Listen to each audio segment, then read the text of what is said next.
See if he can make a gain. It's all about getting off of this corner. He gets in there good. Oh, he missed it a little bit. Oh, he's wheel hopping. He's going to hit him in his air. He hit him. Oh, he got him. No. It's not over. Denny got in there and wheel hopped. I don't think he meant for that to happen, but then he made contact with Tony. I think Tony was also pretty loose getting in there. Well, that was what happened to Tony lap before, you know, when he got loose in the 7 and that allowed Hamlin to close up. Hey, this thing's not over, guys. Watch what happens into turn 11 in this heavy braking zone. 2 more corners. Hamlin trying to pull away. Close enough. I think Tony used up his stuff. I mean, we knew he was having, you know, here we go. Stewart inside. He is there. He gets Hamlin. They hit.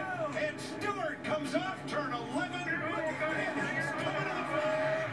Tony Stewart. How did that happen? Are you kidding me? Oh, my goodness. How does that feel, buddy? Still champion, buddy.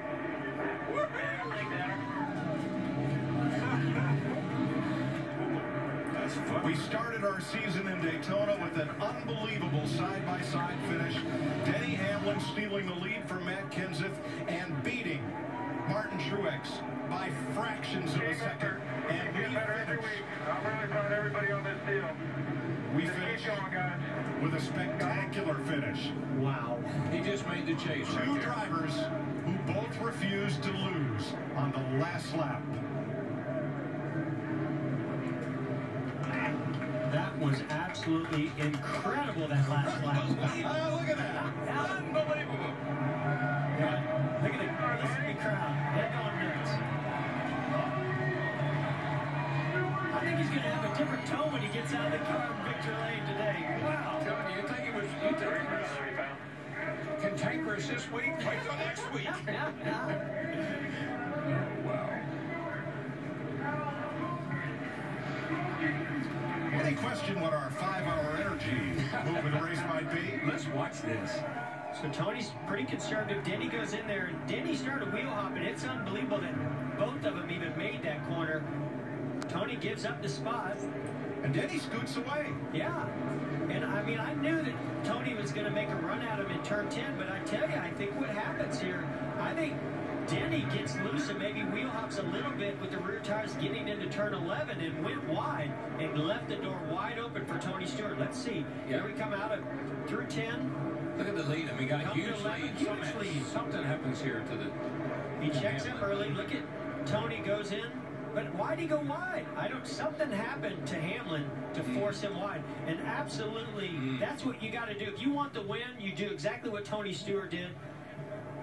He locked up the right front there. Yeah, he locked up the right front. Just run him wide, take that win away. You know what? It would surprise you looking back to see where Stewart is, and you overdrove the corner. Yeah. Oh my gosh. Look at that. What a thrill.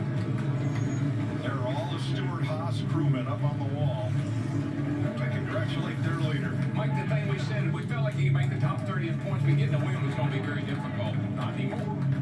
Now he's just got to get consistent, get himself in that top 30. It's going to happen now. He might have gotten there today. Unbelievable. I can't believe with the amount of lead Denny Hamlin had going to 11 that Tony could even get to it. I know. I agree. It's almost like he went in there so conservative that I think the car lost some grip when he went in there so easy. I think he's looking back. Where is Tony anyway? Now you'll see Denny Hamlin coming to 11 Well, on watch the the final lap. tires. Maybe he wheel hops going in here. Oh, yeah, look at that. See it hopping? Yep.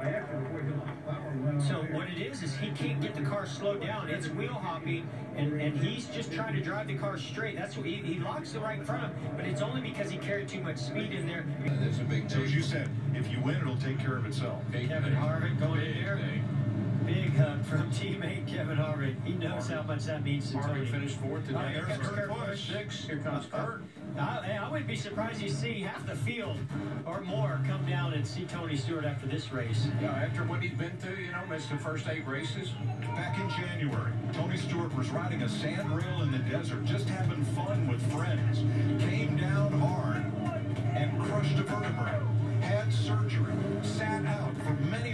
drivers and everybody thought that this final season was done, that he'd get back in the car but not have a chance to make the chase and run for the championship. And that all changes today. I agree.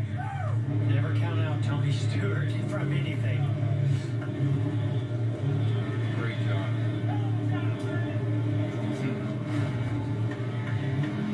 Tony Stewart taking home the checkered flag today. Sonoma fueling victory. Old school boys. Go around the track with that flag hanging out the window. Guys, think about Michael Bugger Ravage, a rookie crew chief. Before the season started, Tony Stewart. Where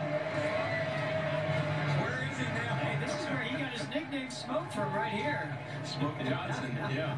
What an incredible season. What a start with Hamlin winning Daytona. What a finish.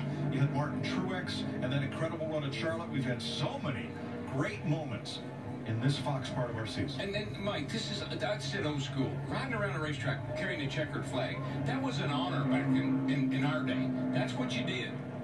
Mike, you know, I think I go back to Daytona 500. That finish we had there, spectacular, right to the line, photo finish. And now the Fox season here in 2016 is going to end with a final lap pass. A great battle between Denny Hamlin and a victory of Tony Stewart in his final season. Now go back to Richmond. Just like two teammates fighting for the win. Last lap pass, last corner. We've seen some spectacular racing. Well, fellas, thanks for a great season. And Jeff, what a great run as our Rookie of the Year. Boy, you're such a great addition to the Fox. We've had a blast. I've had so much fun. Thank you to everybody at Fox, especially everybody up here.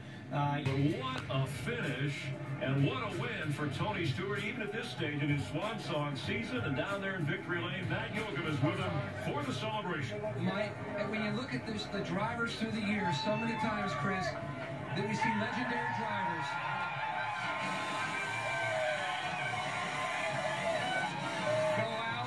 celebrations like this. Nobody can describe the journey Tony Stewart has been on over the past 3 years. Smoke, does the impact of this win even more meaningful, the timing of it? Oh, man. They're all good. It doesn't matter where you get them, but we could run close to those guys all day. We just got stuck back in traffic, so